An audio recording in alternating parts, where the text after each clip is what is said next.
Pessoal, boa tarde. Conforme prometido, agora vem a gravação da nossa aula, né, a aula 23, só recuperando a discussão. A aula anterior a essa foi a aula sobre comércio eletrônico. E como eu tinha estabelecido com vocês, na verdade, eu estou fazendo um retorno ao mundo analógico, né, com essa discussão. A gente hoje fala sobre distribuição sob esse enfoque mais tradicional. Tá? Então, vamos falar, na aula passada, né, que vocês ainda não tinham essa gravação, foi falado sobre varejo. Então, eu vou falar um pouco antes, que vai ser sobre aquilo que define a distribuição toda. Lembrando que a gente está falando aqui, do ponto de vista de quem produz. Tá? Então, essa é a diferença principal. Então, dito isso, a gente começa aqui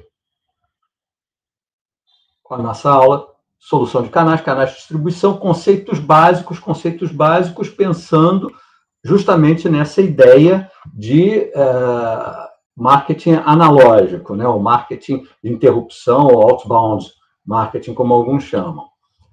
Basicamente, a gente vai falar dos conceitos básicos e da estratégia de distribuição, que aí é a parte gerencial, estrito sensu mesmo. O que é distribuição? A definição lá do dicionário de marketing, da American Marketing Association, né, é essa daí. Fala de comercialização, e como eu comentei com vocês em outra aula, o IBGE, não existe o termo varejo no IBGE, existe comércio. E vale tanto para o varejo quanto para o atacado. Aqui também é a mesma coisa. Ele fala de distribuição, que é uma comercialização que envolve logística. E também se fala de distribuição sob o ponto de vista de cobertura, isso dentro do mundo de marketing. Cobertura geográfica, literalmente falando, quando a gente fala do marketing com loja, né? O canal de distribuição é um conceito que junta todos os participantes, entre o fabricante até o consumidor final. Então, um canal de distribuição pode ser um atacadista, um varejista, 2 atacadistas, um varejista. Nenhum intermediário, a organização vende direto, oferece direto para os consumidores, sem intermediários. E, é claro, hoje você tem a internet, e essa internet, ela tem 2 efeitos. Num primeiro momento, o que se falou é que a internet, especialmente o Web 2.0, né, que você tem uma internet que é simultânea, síncrona, essa história toda, ela permitiu que as organizações falassem diretamente com os clientes. Aí disseram que iria haver uma desintermediação, ia diminuir o número de intermediários entre a organização e os clientes, os consumidores. Só que, com o passar do tempo, com a sofisticação e com a fragmentação, que é uma característica do mundo digital, ao invés da gente ter uma desintermediação em alguns setores, a gente teve uma reintermediação. Isto é, aumentou o tamanho, o comprimento do canal. Foram colocados mais intermediários. Um caso típico são as livrarias e a Amazon. A Amazon, como é um marketplace, como é que era o processo? As editoras produziam os livros, vendiam para as livrarias vendiam ao consumidor. Só que hoje você tem a Amazon. Então, as editoras vendem para as livrarias têm um acordo com a Amazon, quem vende é a Amazon, e o livro sai da livraria direto para o consumidor, e a Amazon, como tem uma grande cobertura, estamos agora misturando comunicação e distribuição, e é isso que acontece de fato no mundo da internet, você colocou mais um agente aqui dentro do canal, que é justamente esse agente de internet virtual, né, a Amazon, que ela aumentou o comprimento do canal. Então, só para lembrar, canal é esse conjunto, e eventualmente são vários conjuntos para a mesma organização, é o que a gente fala de multicanalidade, né? E o canal é o conjunto de todos os que fazem parte de uma linha que une a organização até o consumidor. E tem um termo intermediário, muitas vezes utilizado. E para nós é importante o seguinte: a função do intermediário é agregar valor ao produto. Tem alguns distribuidores, tem alguns personagens, né, tem alguns agentes dentro de um canal que eles, na verdade, eles são distribuidores, né, sob o ponto de vista conceitual, mas sob o ponto de vista do marketing estrito sensu, eles não são intermediários, eles só são especuladores, porque eles não agregam valor, eles só agregam custo. Então, o que define o intermediário, por isso é que é tão importante pensar nesse cara como agregador de valor, é alguém, você está na organização, é alguém que vai agregar valor ao seu produto, à sua oferta, para o consumidor que você está procurando. Esse cara, ele tem que agregar valor. Se ele só agregar custo, é um personagem que você tem que considerar se não é mais interessante você tirar ele do canal. Você vai passar esse cara. Bom, dito isso, esse intermediário, por que ele é tão importante assim? Tem vários motivos, mas aí, nesse slide que vocês estão vendo, o grande barato é o seguinte: ele economiza. Economiza num sentido amplo. Porque, veja, imagine 3 fornecedores, 5 consumidores. Então, são 5 consumidores que querem produtos feitos por esses 3 fornecedores, essas 3 organizações, e aí tem um número de interações que vai ocorrer para que eles possam satisfazer as suas necessidades, seus desejos, o que quer que seja. Então, é uma confusão de linhas. Quando você coloca um intermediário, você centraliza e você tem uma distribuição, no sentido estrito da palavra, extremamente organizada. Não tem todos esses cortes. Você centraliza isso num lugar que todos os consumidores vão. Todos nesse grupo aí, que a gente viu na aula passada, falando de varejo, né? A gente viu que a função do intermediário, os supermercadistas são basicamente esses caras, né? Eles cada vez aumentam mais o seu poder. Por quê? Porque ele está vendendo praticamente tudo. Os hipermercadistas, os supermercadistas. Você entra hoje num grande hipermercado, como a gente viu, né, na aula, você compra praticamente tudo. Bom, em termos gerenciais, esse quadro que eu estou apresentando para vocês é um quadro muito importante, porque mostra a complexidade que é o processo de distribuição, ou que pode ser o processo de distribuição. Então, vejam, começando aí pela esquerda, você tem o fabricante, produz o produto, envia a transportadora, ou a transportadora vai buscar, a transportadora leva até o atacadista faz a distribuição para o varejista chega até o consumidor. E, eventualmente, a própria transportadora, né, quando você tem um canal mais curto, não tem o atacadista, ela leva direto para o varejista. No caso da negociação, está supondo que você tem um contrato, né, mas, de forma geral, os contratos de fornecimento para distribuição não são de tão longo prazo quanto os contratos para transporte. Então, o fabricante negocia com o atacadista, que, por sua vez, negocia com o varejista, que, por sua vez, negocia com o consumidor. Nós estamos até viciados, digamos assim, perdemos a capacidade de negociação, porque, como o poder do distribuidor é muito forte, né? O Brasil é um país altamente concentrado, inclusive, nesse aspecto, você tem a ideia do preço por igual para todo mundo. Mas quando você vai à feira, ou em alguns tipos de negócio, você até consegue negociar. No mais, existe uma imposição de preços. Mas, no geral, entre fabricante e atacadista são negociações, entre atacadista e varejista são negociações, e, eventualmente, com o consumidor e varejista também são negociações. transferência de propriedade. No passado,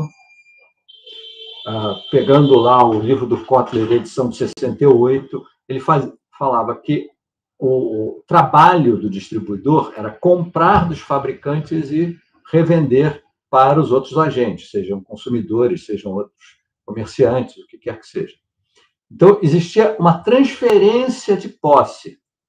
É claro que mesmo, né, em 1968, quando saiu a primeira edição do Kotler, isso daí tinha suas exceções. Então, por exemplo, a venda de imóvel. Venda de imóvel, você trabalha com corretor. Da mesma maneira que você fala de venda de serviços financeiros, você fala de corretor. Você vai comprar um seguro, você fala de corretores. São pessoas que, na verdade, elas não compram para revender. Elas representam o fabricante, por exemplo, e negociam em nome do fabricante e ganham um percentual em cima disso. Mas, de forma geral, se definia distribuidor como aquele cara que era o revendedor. Ele compra para depois vender. Hoje em dia não, é bem menos isso, né? Mas essa transferência de propriedade sai do fabricante para o atacadista, do atacadista para o varejista, do varejista para o consumidor, o que também ajuda a explicar a complexidade da legislação de impostos, né? Em especial no Brasil, porque você tem várias transferências de propriedade e, teoricamente, ao menos, você tem agregação de valor. Então, você tem um valor adicionado àquela mercadoria inicialmente, ou àquele produto, né? E que os governos, e não é só no Brasil que isso acontece, a maior parte da Europa tem o IVA, né, Imposto sobre o Valor Agregado, vai ter uma incidência de imposto, que pode ou não ser recolhida no último ponto da cadeia, que seria o varejista, não no consumidor, mas o varejista cobra integralmente, e aí os outros participantes eles acabam recebendo créditos desse negócio. E na promoção, todo mundo está envolvido, porque você tem promoção para as organizações, promoção para o consumidor. Então, em cima disso, você tem mais um item que também envolve negociação, transferência de informação, uma porção de coisas. Vejam como é que esse negócio é complicado. E aí, a discussão sobre digitalização de processos é muito mais séria do que simplesmente você pegar os processos existentes e digitalizá-los. Porque, em algum momento, você tem que pegar todos esses fluxos de processo aí diferentes e tem que bater em algum lugar. Porque vai sair dinheiro, porque vai entrar dinheiro, porque vai sair informação, e você tem que ter tudo isso mapeado e um sistema que seja o mais eficaz possível. E no digital ainda se quer eficiente, mais barato. Então, não é uma coisa de maneira nenhuma trivial. Essa coisa da agregação de valor não é colocando aqui, você tem o varejista, os atacadistas, eles agregam valor, mas eles, obviamente, não são os únicos. Então, você, para fazer um produto de boa qualidade, você tem que ter fornecedores que te ofereçam partes, matéria-prima de boa qualidade. E, além disso, outros grupos de interesse influenciam, para mais ou para menos, esse valor. Então, por exemplo, uma coisa que nós já falamos em sala de aula, a respeito do amianto. O amianto, os grupos de proteção à saúde, né, fizeram uma pressão gigantesca em cima dos fabricantes de produtos que levavam amianto, que o amianto foi praticamente banido da cadeia produtiva, ainda que ele tivesse algumas propriedades bastante interessantes, nem sempre fosse perigoso, mas é aquela coisa, é uma massa, né, trabalhando para isso. E, portanto, o amianto, lá para as tantas, perdeu valor. Por outro lado, nós sabemos disso, porque toda hora tem uma notícia sobre isso, a população está mais preocupada com sustentabilidade ambiental, com as questões de produtos mais naturais, ou então, o contrário, né, está preocupada com superprocessados. E o que acontece? Grupos de interesse influenciam a percepção de valor do consumidor para esses produtos mais ultraprocessados. Nesse slide tem mais uma observação. Vocês vão ver ali embaixo do fabricante, você do lado esquerdo tem os fornecedores, do lado direito tem os atacadistas. Eu coloquei primeira ordem, segunda ordem. O que acontece? Em marketing, e na verdade para grande parte da administração, nós não temos uma nomenclatura padronizada. Então, se você pegar os livros mais antigos sobre distribuição, eles vão falar do distribuidor, que seria o sujeito mais próximo do fabricante, o atacadista, que ficaria entre o fabricante e o varejista, e poderia ter vários atacadistas, mas isso daí não ajuda muito a gente entender o canal. Como é que você pode pensar nisso? Você começa a colocar o número de nível desses atacadistas. Então, atacadista de primeira ordem é o mais próximo do fabricante, o atacadista de segunda ordem é o mais próximo o segundo mais próximo do fabricante, e a mesma coisa acontece com os fornecedores. É uma maneira que eu acho mais fácil de descrever esses agentes que têm a mesma denominação ou, eventualmente, têm funções muito similares, só muda quantitativamente, né, a definição desses agentes, colocando nessa ordenação. E cada uma dessas setinhas que saem do fabricante na direção do consumidor, isto é, tem uma setinha que vai para o atacadista, primeira ordem, atacadista de segunda, varejista, consumidor. Isso é um canal. Aí você tem uma outra setinha que sai do fabricante, vai para o varejista e de lá vai para o consumidor. Esse é um outro canal. E tem a setinha que sai do fabricante e vai direto para o consumidor, que é outro canal. Então, esse fabricante aí trabalha com 3 canais de distribuição. E você tem que gerenciar esse negócio. Esses canais de distribuição, como eu estava falando, canal direto, que é aquele que sai, no slide anterior, sai do fabricante direto para o consumidor, canal direto ou distribuição direta, canal de distribuição sem intermediários. Mas espera aí, a Avon não tem as representantes da Avon, a Natura não tem as representantes, as consultoras da Natura? Tem. Só que o nível de autonomia delas é nenhum, é como se elas fossem empregadas, ou eles fossem empregados das empresas. Então, eles fazem primordialmente a divulgação, né? A parte de comunicação de marketing, apresentar os produtos, essa coisa toda, e tiram os pedidos. Então, eles não são intermediários. A ideia de intermediário, como eu falei anteriormente, é quando o sujeito compra e revende. Essas pessoas não compram e revendem. Elas fazem os pedidos. Então, é uma distribuição direta, é como se fosse a força de vendas da própria Avon ou da própria Natura. Não tem intermediário. O canal indireto pode ser de vários tipos, canal de distribuição com um ou mais intermediários. Então, aquela setinha que sai do fabricante para o varejista e do varejista para o consumidor é um canal que tem um único intermediário. Aí você tem o outro canal que é apresentado, sai para o atacadista de primeira ordem, atacadista de segunda ordem e, por último, o varejista para chegar no consumidor. Então, esse é um que você tem 3 níveis de intermediação.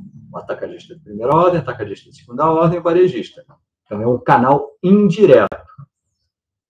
O atacadista, ele é orientado primordialmente para outras organizações e a questão básica é o seguinte, volume e preço. Ele normalmente trabalha com tickets médios maiores, com volumes do mesmo produto também maiores do que o consumidor final.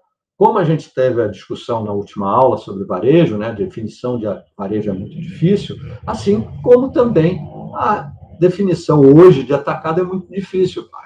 Primeiro, com um modelo de negócio que era o macro. O macro era basicamente um clube de é uma empresa grande, salvo erro, é holandesa. Ela trabalhava no Brasil e funcionava como um clube de compras para pessoas jurídicas. Você se inscrevia no Macro, pagava você, lê-se, uma organização, não era para indivíduos, não era para o consumidor privado, individual. Mas você se associava ao Macro e aí você podia comprar lá, tinha um preço melhor do que o preço dos supermercadistas, por exemplo, e era principalmente para pequeno produtor varejista, e você comprava em grande volume. Tanto é que não tinha carrinhos de compra, tinha plataformas. Tinha um negócio com 4 rodas, uma chapa de madeira, que você ia colocando os produtos lá. Era para grande volume mesmo. Não era um caminhão, mas era pelo menos uma picapezinha razoável para transportar os negócios.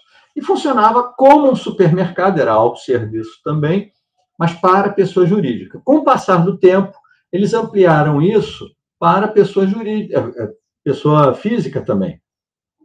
Do mesmo esquema, um clube de compras. Você se inscrevia e estava inscrito, aí você podia comprar lá, os preços eram mais baratos. Hoje em dia você tem um atacarejo. Então, essas definições de atacado e varejo, elas nunca foram muito claras, nunca conseguimos, na verdade, uma definição. A gente tinha muito mais, era um conceito genérico do que seriam essas coisas. E, por último, os agentes, corretores e brokers. Brokers é um termo muito utilizado para o pessoal que trabalha com fretes, tá? Que é aquele caso do agente que faz a intermediação. Tá? Ele não compra e vende, ele intermedia, horrível esse termo, ele intermedia o negócio entre o produtor, o fabricante e o consumidor. E nesse slide tem aí uma porção de exemplos brasileiros de onde esse negócio pode funcionar. Bem, como eu estava falando antes, você tem aí os vários canais. Então, uma empresa, como é que se diz? Genérica qualquer, tá? Em que tem uma força de vendas, e aí essa força de vendas vende tanto para o consumidor, quanto para o varejista, quanto para o atacadista. E, normalmente, óbvio, por motivos óbvios, essa força de vendas é departamentalizada, como a gente falou lá na época, a gente falou sobre venda pessoal, departamentalizada de acordo com o cliente. O cara que vai atender o atacadista tem que ter algumas habilidades distintas do sujeito que trabalha com varejo e mais distintas ainda que trabalha com o consumidor. Então, você organiza isso. E sai dessa força de vendas, vai para qualquer um dos três. Como a gente falou antes, esse mais embaixo, que é o atacadista e o varejista, é um canal que tem 2 níveis de intermediação. O do varejista tem um nível de intermediação. O que a força de vendas vai direto para o consumidor não tem nenhum nível de intermediação, e no marketing direto também não tem nenhum nível de intermediação, exceto quando uma empresa de telemarketing faz um contrato e passa a ser distribuidora dos produtos. Então, ao invés da empresa ter o seu, quando eu digo próprio, ou contratado para trabalhar por ela, como acontece, por exemplo, com a grande parte das concessionárias, elas contratam uma empresa para fazer o telemarketing dela. Mas não é uma empresa que tem autonomia para lidar com os negócios do contratante. Aqui não. O telemarketing, que é contratado para ser agente, ele passa a ser um intermediário. É um intermediário tipo um agente, um corretor, um broker, porque ele não tem a posse do produto, ele não transfere a posse do produto, mas ele intermedia e normalmente ganha uma comissão por isso. Então, tem aí vários tipos. E vocês reparem o seguinte: você lidar com o varejista tem preocupações distintas do atacadista, que são distintas, obviamente, do consumidor. Você gerenciar canais assim, é muito menos trivial do que pode parecer num primeiro momento. Tem questões logísticas importantes, os varejistas estão mais próximos do público consumidor e, normalmente, em centros urbanos mais densamente povoados, o que traz problemas de acesso. Você tem um caminhão, tem que usar um caminhão menor, que a eficiência dele é menor também. Nas cidades, você tem um trânsito absolutamente caótico, então os roteiros eles são curtos, mas de duração elevada para o comprimento que eles têm, e é muito difícil estacionar na maior parte das cidades do mundo. Então, isso daí para o varejista. Para o atacadista, as questões são volume. Eventualmente, você tem que mandar 2 carretas, um bitrem. Tá? Tem que arrumar esse negócio. Aí tem as questões da distância para os atacadistas, porque você usa o atacadista muitas vezes por quê? Porque os seus custos logísticos para atender o varejista diretamente, por exemplo, você tem uma fábrica no Rio de Janeiro que atender Mato Grosso, vão ser muito grandes. E o que você faz? Você faz a transferência de um lote maior, tá? 2 carretas, e manda para o atacadista. E o atacadista é que faz a distribuição lá para os varejistas. Então, você transfere esse custo do quilômetro final, como o pessoal de logística gosta de falar, para o atacadista. E aí fica mais fácil para você. Então, você tem que lidar com questões absolutamente distintas entre esses canais e tudo tem que fazer sentido no final das contas.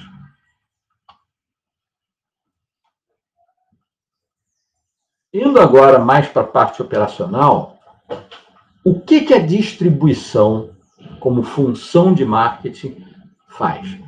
Ela exerce funções relacionadas à transação, relacionadas à logística, ou pode exercer, e relacionadas à facilitação da compra do produto, da compra, aquisição, direito de uso, o que quer que seja. Então, veja, lembro de novo, estamos falando da forma clássica de pensar distribuição. No mais das vezes aqui, o distribuidor compra e revende, o que a gente já viu que não é necessariamente verdadeiro, mas ainda é muito verdadeiro para uma porção de setores. Para as funções transacionais, deixa eu conseguir. Espera aí que eu fiz uma bobagem aqui. Fiz 2 bobagens. Por que eu... Só um instantinho. Agora eu consegui voltar. A função transacional é simples. Ele compra produtos a fim de revender, ele vende os produtos e também promove os produtos, tá? E como eu também falei para vocês, ele assume o risco. Risco aí pode ser, inclusive, custo, né? É o que eu estava falando dos atacadistas, eles assumem o custo do último quilômetro, que normalmente é o mais caro, da logística. Eles assumem o risco da estocagem. Então, ao invés de você ter uma fábrica com um estoque imenso, que tem um custo também muito grande, você transfere o custo da armazenagem para os seus distribuidores. Você pode trabalhar com um just-in-time, enquanto que os distribuidores vão ter que trabalhar no processo tradicional, estoque de produto, no caso aí, para venda, né? Então, são só essas 3 mesmo. A coisa começa a ficar mais sofisticada quando a gente fala de logística. Concentração. Trazer bens de vários lugares para um único ponto de venda. Então, isso aí, a gente estava falando aqui do atacadista imediatamente antes, você vê, sai da fábrica para o atacadista e do atacadista vai para o varejo. De um local, Mato Grosso, que foi o exemplo que eu usei, mas eu posso colocar isso para o Nordeste também. Um ou mais atacadistas. Então, ao invés de você ter várias funções, você tem um cara que recebe os seus produtos, mas também recebe produtos de outros. Por quê? Porque a função dele, o negócio dele é comercial, é comprar e revender, na forma clássica, tá? ou comprar e ser remunerado pelo processo de venda. Então, ele compra de vários fornecedores. Isso vale tanto para o atacadista quanto para o varejista. Então, ele concentra isso. Para os compradores, é mais fácil. O exemplo que eu estava falando do Macro era exatamente isso. Quem é que ia comprar no Macro? O Macro era um supermercado para pessoa jurídica. Iam basicamente comprar mercearias, restaurantes, bares. Tá? Eles encontravam uma porção de coisas no mesmo lugar. O custo de compra fica muito mais barato para essas pessoas. Que foi um dos primeiros slides que eu apresentei para vocês, que mostravam aqueles 5 clientes de bicicleta e as 3 fábricas do outro lado. Então, isso daí mostra como é que essa concentração ela organiza a distribuição. O armazenamento, que a gente já falou, a organização, essa está desaparecendo. Por quê? A organização, comprar bens em quantidade divididos em volumes desejados pelo cliente, na maior parte dos casos, isso está sendo assumido pelo próprio fabricante. Então, hoje, você vai comprar alguma coisa, tem várias embalagens. Embalagens para uma pessoa só, para uma pequena família, embalagens industriais. Então, isso daí foi incorporado, digamos assim, ao processo produtivo. No entanto, se você pensar na Casa Pedro, a Casa Pedro continua fazendo isso. Ela compra a granel e separa na quantidade que você quer. Ela ainda faz isso. E a distribuição física. Salvo erro, eu usei como exemplo para isso a questão das farmácias, das cadeias de farmácia. A maior parte das grandes cadeias, nas grandes cidades, no Rio de Janeiro tem isso também, você tem um centro de distribuição. Então, ao invés do laboratório mandar os remédios para cada uma das farmácias, ela manda para a distribuição, e a distribuição que pertence à rede de farmácias, e o centro de distribuição é que assume essa distribuição. E se eu tenho um canal que só tem um intermediário, o varejista, muitos varejistas fazem entrega.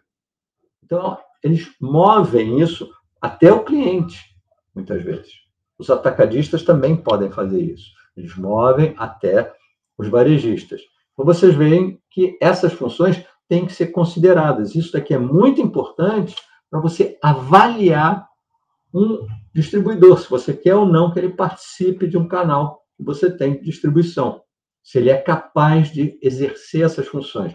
Voltando lá no plano de marketing, quando você fala de distribuição, a primeira pergunta é quais são os objetivos do distribuidor e quais são os objetivos da distribuição. O que você espera que ele faça?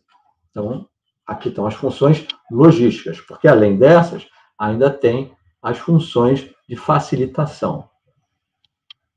Financiamento.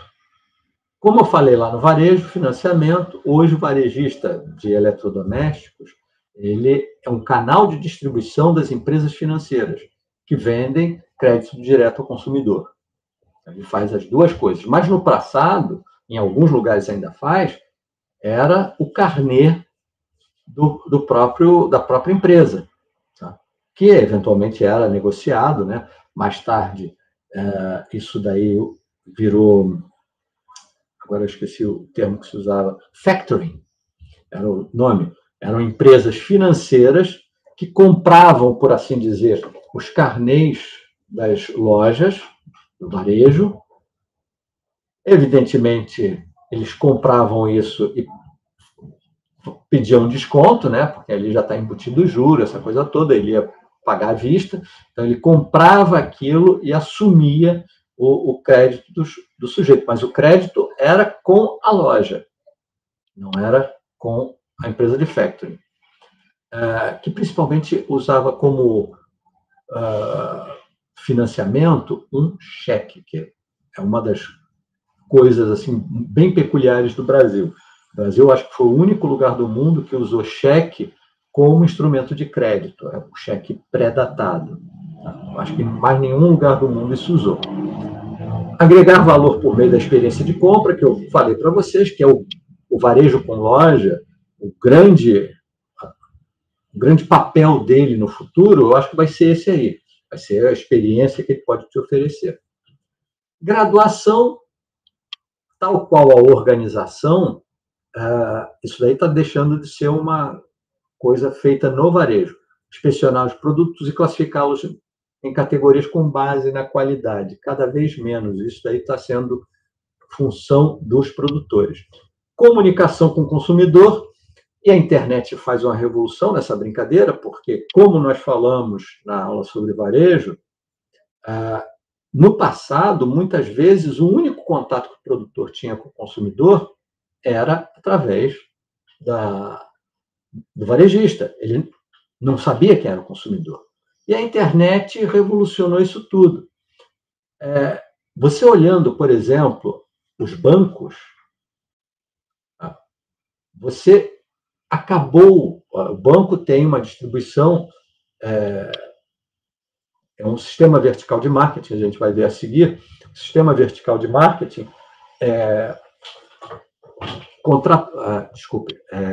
corporativo. As filiais dos bancos pertencem aos bancos, ok. Mas é a distribuição que ele faz dos serviços financeiros, os serviços bancários. No passado, a agência tinha um poder muito grande. Na verdade, quem tinha o poder era o gerente da agência. Tinha um poder muito grande por conta dele conhecer os clientes, ele é que negocia com os clientes, essa coisa toda. Quando entra a internet, o que a gestão dos bancos faz? Ela começa a bypassar o gerente de banco, por um lado, porque ela passa a ter contato direto, relacionamento direto, e não intermediado pelo gerente, né, com o consumidor, e, paralelo a isso, ele muda a estrutura, a política organizacional, e ao invés do cliente ficar na mesma agência durante tempos e tempos, basicamente o que se esperava dele era um retorno bom da agência, agora você passou a fazer os gerentes circularem, porque o relacionamento é bloqueado pelo próprio banco. O banco tem a primazia no relacionamento com o cliente. E o gerente é secundário nesse relacionamento. Então, você mexe ele o tempo todo. A comunicação com o consumidor continua sendo muito importante, mas a internet diminuiu essa relevância em termos específicos de comunicação. E a mesma coisa em pesquisa de marketing, porque você tem contato direto com eles. É aquela coisa da leitura. É importante? Mas hoje você tem muito mais ferramenta para trabalhar isso do que no passado. Bom, a estratégia de canal, basicamente, é dizer o seguinte: como é que eu vou gerenciar esse negócio? Como é que eu vou estruturar o meu canal? Você vai determinar os objetivos, você vai determinar como vai se relacionar com os canais, qual vai ser a intensidade da distribuição, tá? Em linhas gerais, para cada área geográfica, quantos distribuidores haverá, e o critério dos canais, para cada canal, como é que você escolhe o membro daquele canal? A empresa A, B ou C, que é varejista ou atacadista e vai estar num determinado canal de distribuição seu, quais são os critérios que devem nortear essa parceria que você vai fazer? Aí, como é que a estratégia varia, né? Mas os pontos importantes, obviamente, começa com determinação dos objetivos. E essa determinação dos objetivos começa com a definição das funções dos distribuidores. Atacadistas, varejistas, agentes, o que quer que seja. Público-alvo do canal, não é público-alvo do produto. Aquele canal que você construiu, ele se destina a distribuir as suas ofertas para quais clientes? É a definição do público do canal e não do público do produto. Como é que você vai se relacionar com ele e como é que você vai escolher especificamente cada um deles? Bom, esse quadro aí sintetiza a história. Como é que você faz isso? Se você está numa empresa já existente, você faz uma análise da situação do canal, de cada canal que você trabalha. Tá? Então, se ele está sendo eficiente, se não, se ele consegue fazer a ponte no relacionamento, se ele está atendendo aos objetivos que você define, você faz a análise de como é que está hoje. Senão, você vai começar do zero, né? E você não tem análise da situação do canal em si, porque ele ainda não existe. Mas, de forma geral, você está falando de uma empresa já existente, então você faz uma análise do canal. Aí vem lá, objetivos do canal, nível de intermediação e os objetivos estrito sensu. Aí eu vou avançar um pouquinho aqui para falar dos objetivos. De forma geral, no ponto de vista do fabricante em especial, quais são os atributos desejados? Tamanho do lote. Quanto menor o lote, mais custo unitário você tem. Então, para o fabricante, é melhor que ele compre em lotes maiores e ele faça divisão e armazenagem. Você quer que os consumidores, o seu público-alvo, tenham acesso a esses distribuidores, que esses distribuidores tenham prontidão de atendimento, você não quer que eles percam venda, bom distribuidor tem que ganhar dinheiro. Que eles não só tenham um atendimento rápido, eficiente, mas também que tenha qualidade. Imagina a seguinte situação. Você chega, está querendo comprar uma TV Panasonic. Você já escolheu lá o modelo, não sei o que, aí entra numa loja que tem o melhor preço da Panasonic e é mal atendido, a loja é ruim, está quente, o ar-condicionado está ruim, o vendedor levou muito tempo para falar. Muito, muito ruim o serviço. Aí você sai dessa loja, não vou comprar aqui, não vale o preço, vai para uma outra loja que a Panasonic está mais cara do que aquela. Mas o vendedor, e eventualmente nem tem Panasonic, mas a loja, o vendedor foram tão bons, uma qualidade de serviço tão boa, que ele te convenceu a levar uma LG.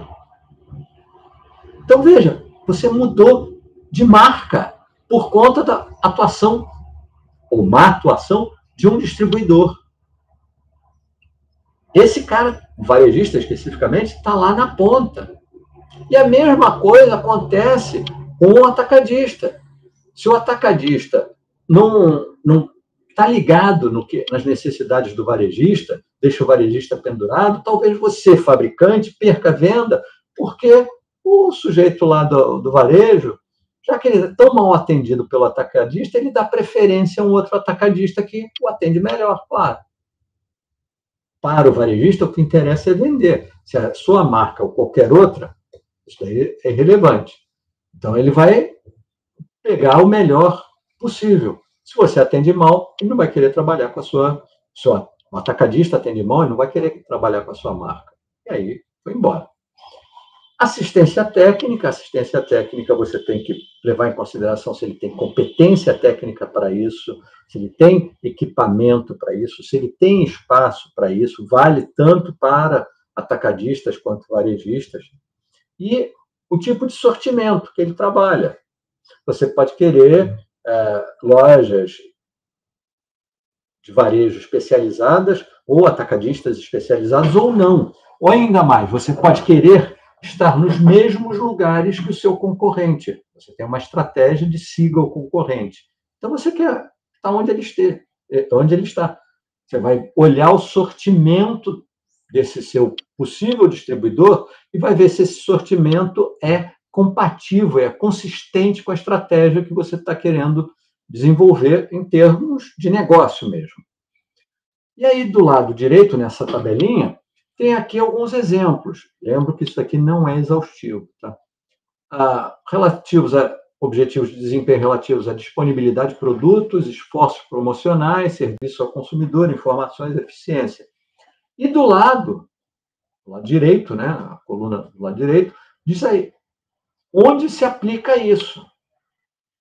Então, quando você fala lá, merchandising é ação promocional no ponto de venda. Então, ação promocional do fabricante no ponto de venda que vai atender ao público-alvo. Então, você vai trabalhar no varejo, porque o público-alvo não está no atacado. Se você está falando de um produto de consumo. Tá? Já uma empresa, um atacadista, que você quer suporte à força de vendas, serviços industriais. Imagina, os fabricantes de implementos agrícolas, todos eles estão entre São Paulo, Paraná, Santa Catarina. E a fronteira agrícola começa em Goiás. Imagina você ter que ficar dando assistência técnica esse tempo todo lá. Ou você faz uma filial lá, porque tem custos gerenciais, essa coisa toda. Ou, mais importante, você tem um pessoal que dá suporte à sua força de vendas, ou você dá suporte à força de vendas dele. Então, isso é razoável. Então, é só para exemplificar aí. Bem, relacionamento com o canal, como eu tinha falado na aula passada mesmo sobre varejo, o conflito é inerente, porque, para dizer o mínimo, os dois querem a mesma coisa, só que em lados opostos. O ideal é que todo mundo cooperasse para chegar ao sucesso. Mas é tal coisa. Primeiro que você não conhece todas as agendas, todos os objetivos estratégicos. Imagina, você quer entrar quer um varejista qualquer, um atacadista, porque você está lançando um produto e esse produto é um produto que é um ícone de marca.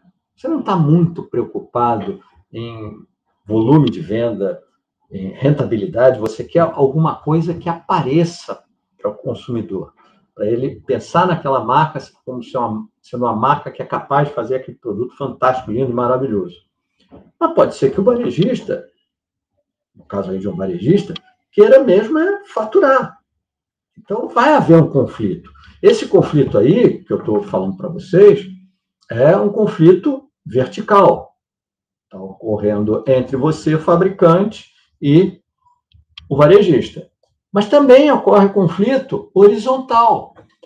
Se você chega e tem uma área muito concentrada vendendo seus produtos, área geográfica mesmo, muito concentrada, com uma concorrência muito forte, talvez eles entrem numa guerra de preços. E se eles entrarem numa guerra de preços, o valor percebido pelo seu produto provavelmente vai cair. Se esse valor percebido cai, você vai ter mais dificuldade de posicionar como um produto de alta qualidade, posicionar para um público de mais renda, gerenciar o preço vai ser mais difícil, porque o preço, digamos assim, o preço básico na cabeça do consumidor é mais baixo. Então, um conflito horizontal que vai afetar você como fabricante. Esse é um conflito no mesmo nível. E como é que você resolve isso? Negociação. 99%, 95% dos casos é assim. Em 2% dos casos você tem intermediação. Então, você está brigando lá com seus atacadistas, aí ou a associação de atacadistas ou a associação de produtores faz uma ligação ali, um trio para tentar negociar, intermediar essa negociação. Ou então você parte para judicialização. Mas isso é sempre muito ruim, por todos os motivos, né? E adicionando um objetivo, né? Que o tempo para o judiciário é um conceito distinto do tempo para outros agentes, para outros entes da sociedade. Tá? O judiciário tem o seu próprio tempo, que não é o tempo, certamente, do comércio, da produção e das empresas. Então, você vai resolver? Vai, mas isso vai levar tempo. E, por último, a coerção ou coação, que tem tudo a ver com outra coisa que a gente vai falar agora. São os canais verticais de marketing. Mas antes de falar disso, deixa eu voltar aqui para o nosso quadrinho. Então, falamos da análise da situação atual, definição dos objetivos, tipo de relacionamento. O relacionamento tradicional é a barganha. Tá? A cada ciclo de negociação, cada lado tenta ganhar o máximo. Quando você fecha acordos de longo prazo, você pode diminuir o conflito, mas toda vez que ele for revisto, né, e vai ser revisto algum dia, ninguém é doido, isso vai trazer algum conflito e espera-se que esse conflito seja positivo. Mas para fugir dessa questão, você pode estabelecer canais, você leia-se, os membros do canal podem estabelecer sistemas verticais de marketing.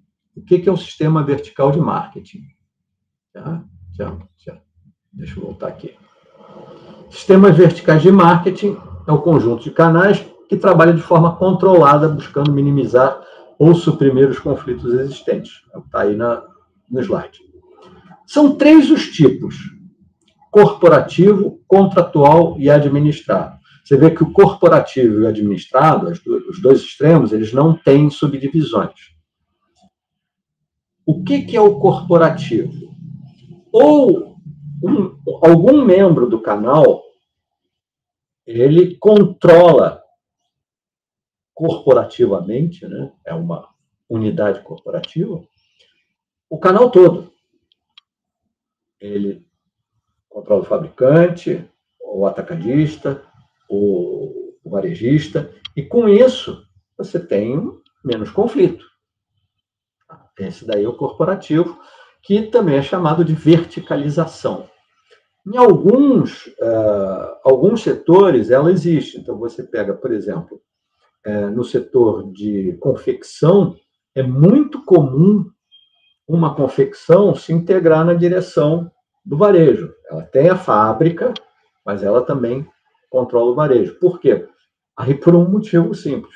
Como loja de roupa, loja de moda, é um mercado muito fragmentado, então, para você controlar melhor a marca, para você ter mais controle sobre as variações de preço dos seus produtos, você acaba fazendo isso tudo. E garantir a colocação do seu produto no mercado, porque pode outros concorrentes não entram, ou só entram os concorrentes que você quer.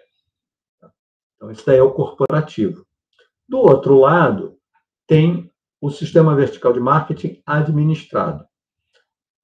Esse administrado aí é um eufemismo, tá? E aí eu vou voltar para o slide anterior, que fala da liderança do canal. O canal, ele tem um membro deles, que é o capitão do canal, o cara que tem mais poder. Pode ser o poder político, econômico, competência, o que quer que seja. Tá? Então, aí, todos os fatores, né? Informação, experiência, referência, recompensa, e pode ser qualquer um, mas tem um capitão no canal. Quando esse poder é muito maior do que o resto dos membros do canal, aí ele pode se dar o trabalho, se dar o luxo de ter um sistema vertical de marketing administrado que, em última análise, diz o seguinte: manda quem pode, obedece quem tem juízo. Você não está satisfeito com o que eu estou fazendo? Então, eu vou te pressionar. É basicamente isso. O poder ele é muito desigual entre quem tem o poder no canal e o resto dos membros do canal. E, portanto, esse cara impõe condições. É o que acontece, por exemplo, eu falei com vocês, com supermercadistas numa porção de linhas de produto. O supermercadista impõe condições para fabricantes de vassouras, por exemplo. Alguns fabricantes menores de bebidas também impõem condições. Mesmo para os fabricantes grandes, os fabricantes, os grandes engarrafadores, Coca-Cola, Ambev, esse pessoal todo, eles têm o que eles chamam de key accounts, porque esses caras têm muito poder. Então, você destina não um vendedor para eles, mas um diretor de vendas que vai negociar com esses caras. Porque a negociação é de alto nível, seja lá o que isso significar. Tá? Mas é uma negociação com grandes impactos nos resultados de todas as organizações envolvidas, né? E também para o resto da cadeia. E aí, no meio, a gente tem os sistemas verticais de marketing contratuais. Tem um contrato regulando as partes, né? Redes voluntárias, contratos de exclusividade, que é o que muitas não, né? As engarrafadoras fazem. Então, você vai no Belmonte, é exclusivo Ambev. Para quem é Coca-Cola, isso é um horror. Você chega lá, eu quero uma Coca-Cola, só tem Pepsi.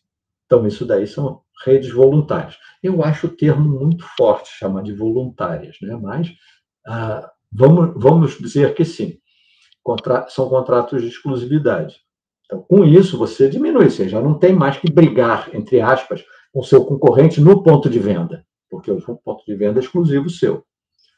Do outro lado, você tem as cooperativas varejistas.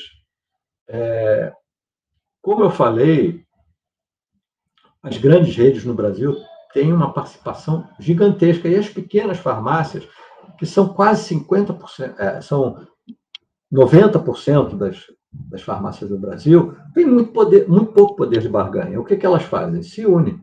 Um caso é a Drogamax. Drogamax são farmácias independentes que, lá para as tantas, acordaram em estabelecer uma cara mais ou menos comum, um logo comum para todas elas, uma marca comum, mas aquilo é só marca fantasia, e criaram uma central de compras. Então, quando você tem uma porção de lojas colocando o seu pedido dentro da central de compras, você vai ter um pedido bem maior, e aí você tem mais poder de barganha. Você consegue uma condição melhor de compra junto aos laboratórios. Então, essa daí é uma cooperativa varejista. E você tem as organizações de franquia, né, que é muito comum, principalmente na área de serviços. Martelinho de Ouro é uma franquia. McDonald's é franquia. Spoleto é franquia. Então, é uma franquia, você tem um contrato que regula, até a página 3, pelo menos, a relação entre os membros do canal. E, com isso, você diminui o conflito existente. E esses sistemas de franquia podem ser patrocinados pelo fabricante. Tá? No final das contas, as concessionárias são franquias, é um contrato que você assina com a montadora e é patrocinada pelo fabricante. O varejista, né? Atacadista, eu não saberia dizer, eu não conheço no Brasil nenhum deles. E você tem o sistema de franquias varejista patrocinado por empresas de serviço. Está aí, o que de vez em quando está aparecendo aí, Cacau Show, McDonald's, Bob's e por aí vai. Nessa área, isso é muito comum. Bem,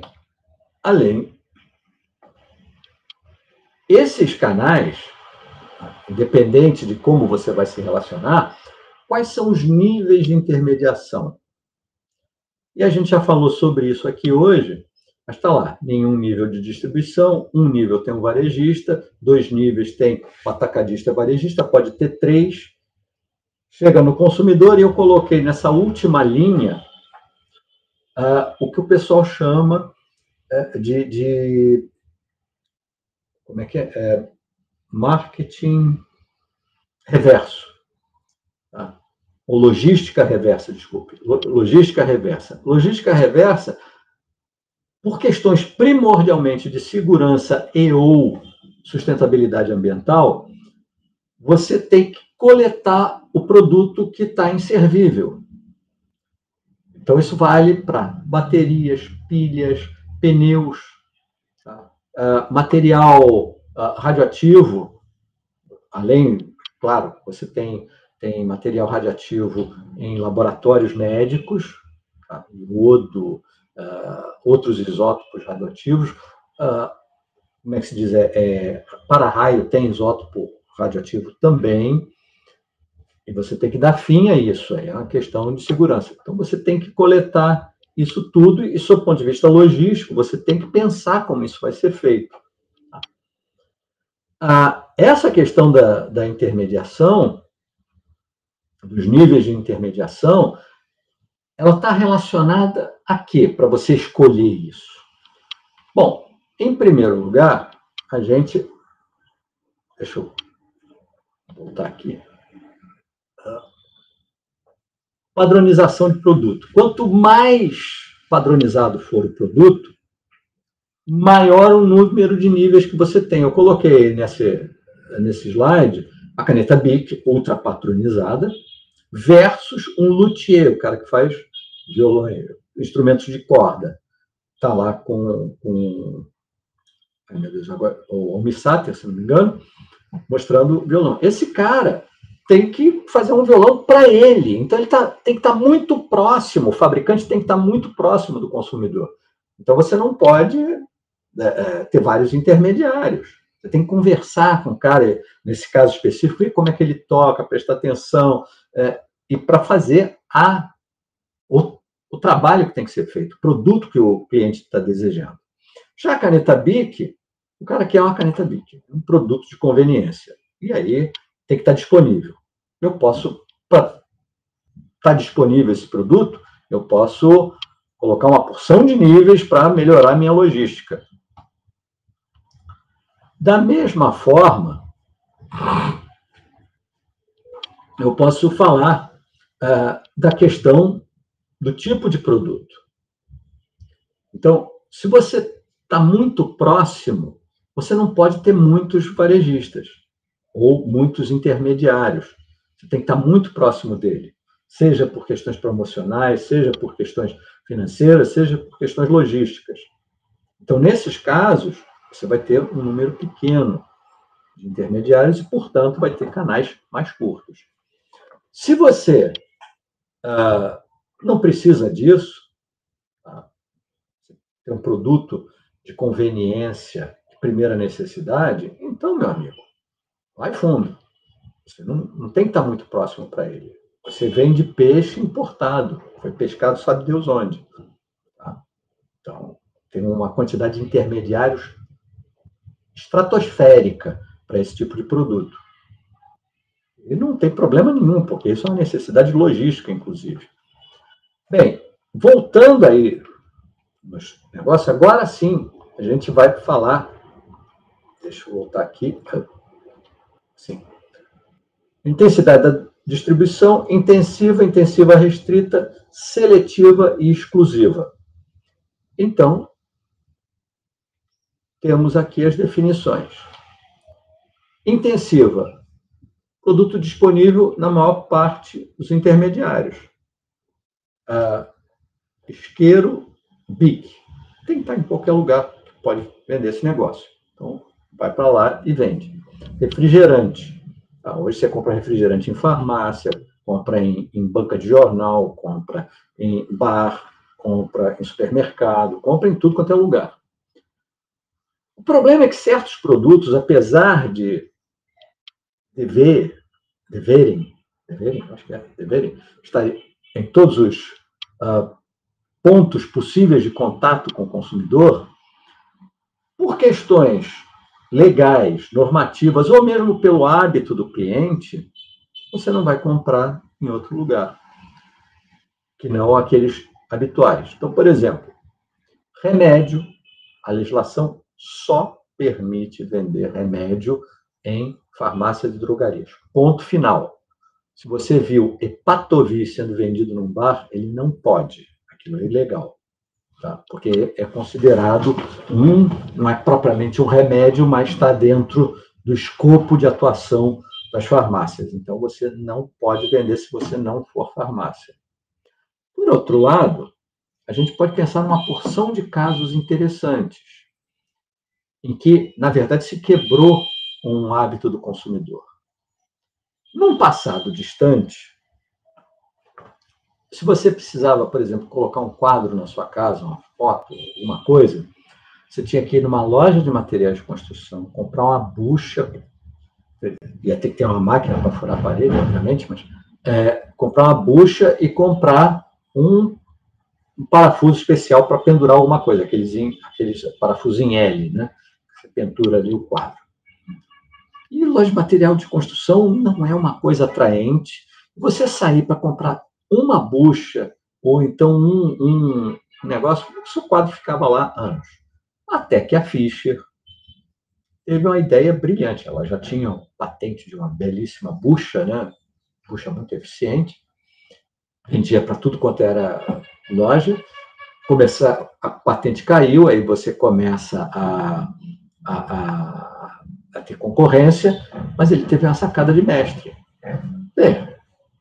Você compra bucha por unidade, compra parafuso por unidade, e aí o cara conta lá na hora.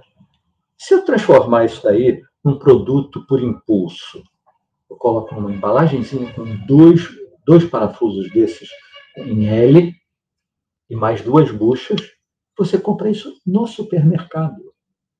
Então, aquele produto que você encontrava em qualquer loja de materiais de construção, mas só em lojas de materiais de construção, passou a ser encontrado dentro do supermercado. Como um produto, normalmente por impulso, ainda que ninguém tenha um impulso, o desejo, mas impulso no sentido de, aqui tem esse negócio, vou comprar porque de repente eu vou querer pendurar um quadro, aí já tem esse negócio em casa. Então, eles mudaram o comportamento do consumidor, que só procurava isso na loja de materiais de construção. A mesma coisa aconteceu com a Editora Abril, que acho que as poucas livrarias que tinham no Brasil até os anos 70, o Brasil sempre foi um país com muito poucas livrarias, não é uma tradição nossa, os livros só eram vendidos, os editores editavam os livros e mandavam para as livrarias, das poucas que existiam. Aí a Editora Abril, uma grande editora de São Paulo, ela acabou alguns anos atrás, ela resolveu fazer o seguinte, ela fez uma coleção de livros para a juventude, tem um apelo muito forte, né, com um público bastante amplo, e ao invés de colocar nas livrarias, colocou nas bancas de jornais. Então, a cada 15 dias você tinha um livro, uma coisa que hoje para nós é absolutamente trivial, né? Ter um tipo de negócio desse, a cada 15 dias você tem um episódio novo do podcast, por aí vai. Mas isso, quando eles criaram essa ideia de colocar livro em banca de jornal, foi uma revolução. Tá? Então, o que acontece? Um livro popular, você tem que ter uma distribuição intensiva, mas as pessoas não esperam necessariamente comprar livro em vários lugares.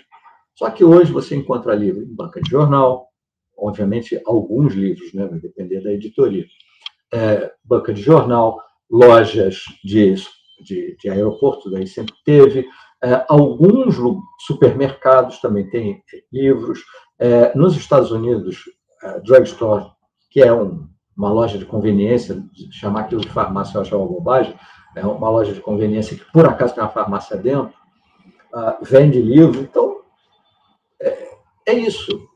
Você tem uma distribuição intensiva restrita quando você tem um produto que deve ter a maior cobertura possível. No entanto, por restrições legais ou de comportamento do consumidor, você só vende isso em certos lugares. Nesse último caso, eu estou mostrando exemplos que a sua estratégia de marketing pode quebrar esse hábito. E você deixar de ser intensiva, restrita, ou vai ser menos restrita, ou vai ser intensiva de fato, onde pode vender o produto que você venderá. A distribuição seletiva é quando você estabelece uma série de critérios que determinam se onde vai ser vendido o seu produto, onde vai ser oferecido o seu produto. Então, tem que ter salão de tantos metros quadrados, tem que ter área para estoque de produtos, você quer que ele faça assistência técnica, né? Então, vai ter que ter uma área como é que se diz, de oficina, tem que estar nas principais avenidas da cidade. Você seleciona uma porção, você estabelece uma porção de critérios para selecionar os seus varejistas e os seus atacadistas também, serve para os dois. todas as empresas, todas as organizações que atenderem a esses critérios, elas são candidatas a serem seu distribuidor. Aí você, é claro, vai olhar a condição de cada uma, a gente vai ver no próximo slide esse negócio. Mas todas as que atenderem aos critérios são candidatas a fazer parte do canal. Só que tem alguns tipos de negócio que você precisa estar ainda mais próximo do distribuidor. E aí você não só tem critérios mais rígidos, mas você também escolhe nominalmente, que seria a intensidade de distribuição exclusiva. Então, a seletiva, você estabelece os critérios. Todo mundo que atende o critério é candidato a ser. A seletiva, além dos critérios serem mais rígidos, você vai escolher nominadamente cada um. E aí vamos ver. Distribuição seletiva. A Coca-Cola vende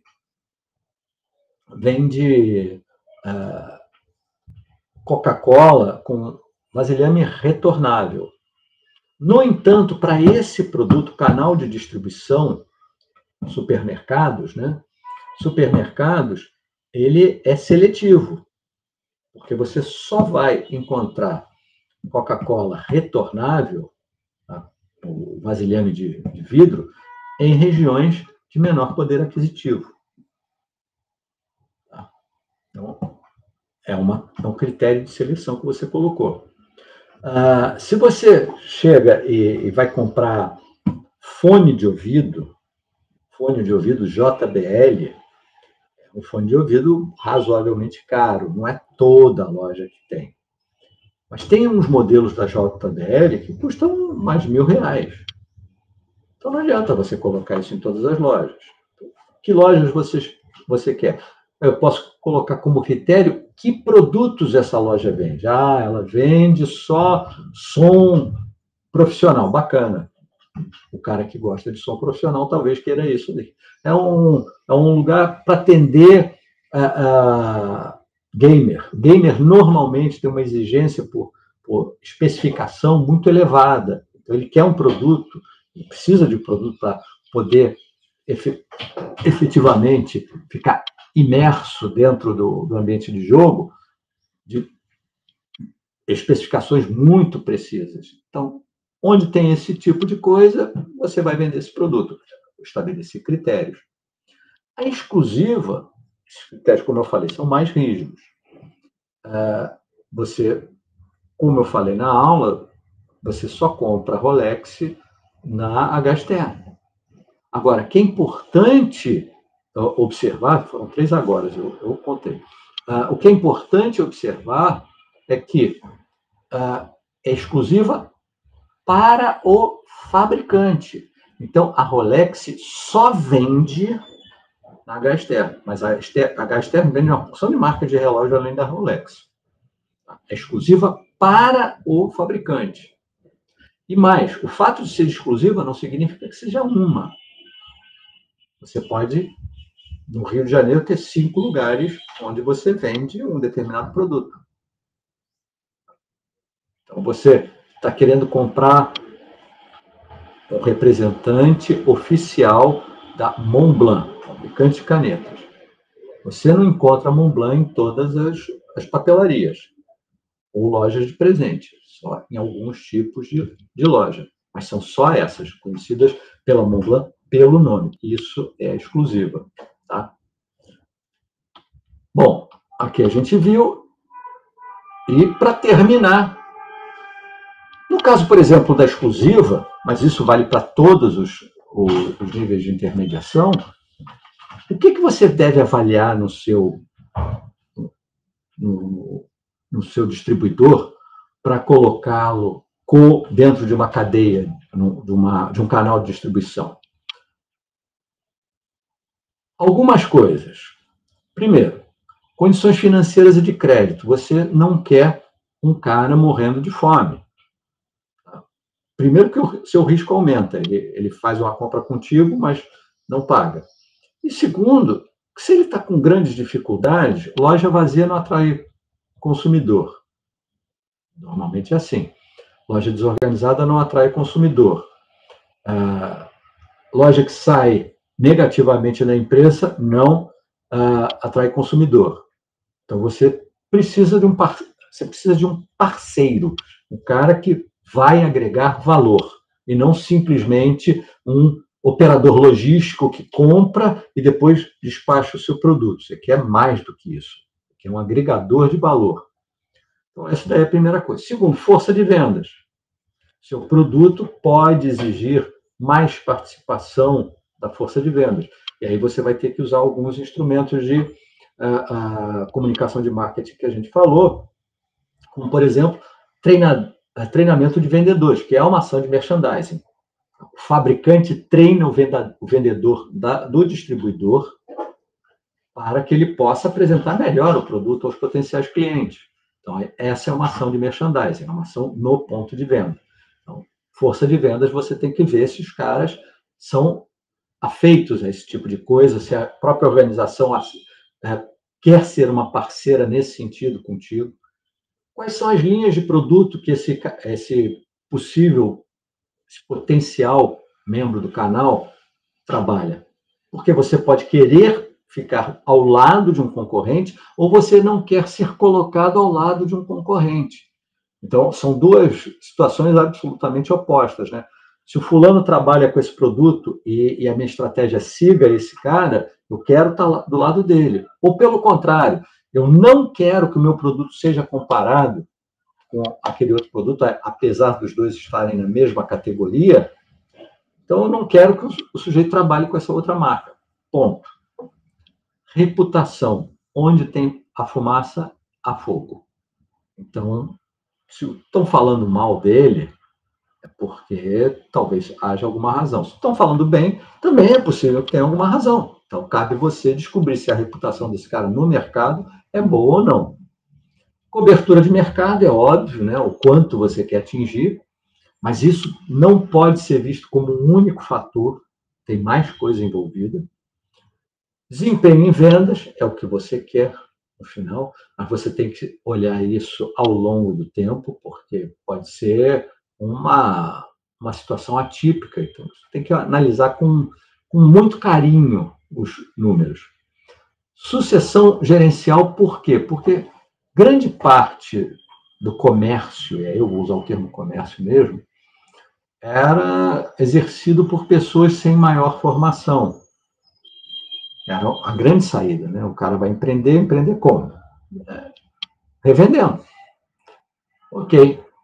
E isso faz com que um número grande de distribuidores, em todos os setores, seja composto por organizações familiares. E, normalmente, é muito difícil uma organização familiar sobreviver à segunda sucessão. Às vezes não sobrevive à primeira. Então, você tem que ver como é que está o processo de sucessão gerencial, se já foi profissionalizado ou não, qual é o nível de profissionalização, porque isso daí pode indicar dificuldades futuras. Habilidade gerencial, já foi o tempo que o comércio era para quem não era engenheiro, médico, advogado, vai ser comerciante, não. Hoje você precisa ter muito conhecimento, varejo, então, é um escândalo, você precisa conhecer. Na área de atacado, as questões de logística, as questões de gestão de estoques, isso aí é básico, então é uma formação pesada que o gerente tem que ter, além, é claro, das habilidades gerenciais. Como o pessoal gosta de dizer, as soft skills do pessoal também tem que ser boas. Ter um parceiro, né? E esse é o termo que eu prefiro usar, um parceiro, vai ser o seu distribuidor, que a equipe dele está quase pedindo uma revolução, cortem-lhe as cabeças, então esse cara vai ser complicado de lidar. A atitude dele. Eu não estou inscrito naquele grupo que diz que você tem que olhar o futuro com olhos otimistas, você sempre tem que tirar uma coisa boa do que está acontecendo. Não sou essa coisa, não sou esse tipo de pessoa que acha que o mundo é cor-de-rosa e a gente tem que... Na verdade, o mundo não é cor-de-rosa, mas nós devemos colocar um filtro só para ver as coisas coisas cor-de-rosa. Não, não sou desse tipo. Mas uma coisa é certa. Se você tem um parceiro beligerante, é um cara ruim de negociar, é chato, não dá, e normalmente é assim, né? Quanto mais difícil o sujeito, menos ele traz para o grupo, menos ele traz para o canal, nesse caso específico. Ele tem que ter uma atitude, sabe, não só proativa, né, que é o termo que a gente gosta de usar, mas tem que ter uma atitude para desenvolver solução de problemas. É um sujeito que não traz problema. O cara que vê os problemas, ele não pode ser um romântico, mas ele não vê os problemas como uma barreira, mas sim como algo que pode e deve ser contornado. Ele tem uma visão ativa no sentido de chegar ao resultado. Atitude positiva nesse caso. E o tamanho dele? O tamanho vale nas duas dimensões. Você pode querer um parceiro de um porte muito grande, porque você quer cobertura, você quer deixar a gestão logística com ele, porque você não tem competência, não tem recursos para fazer isso. E aí ele, mais competente, ele está acostumado com isso, você passa isso para ele, e obviamente ele compra em maiores lotes, não sei o quê. Ou então você quer justamente o contrário, você não quer os grandes. Isso é particularmente verdadeiro para pequenos negócios. Por quê? Porque se você é muito pequeno frente ao seu distribuidor, ele vai fazer uso do poder que ele tem e vai pressionar você. Eu já conheci diversos donos de negócio que se recusaram, negócios cuja distribuição podia ser feita em supermercados, que teriam uma cobertura muito maior, mas eles não queriam. Eles não queriam. Por quê? Porque o cara chega lá, enfia o pé no pescoço do fornecedor, diz, você vai me entregar tanto no dia tanto, por tanto, e por aí vai. Eu já falei isso uma vez para vocês, mas lembro que nos anos 70, se não me engano, no final dos anos 70, a Walmart, não, já era anos 80, soltou um memorando para todos os seus fornecedores, dizendo que todas as demarcação é quando você abaixa o preço. E supermercado, o grande barato do supermercado, que ele vende à vista e paga a prazo. Então, ele tem a margem bruta muito pequena.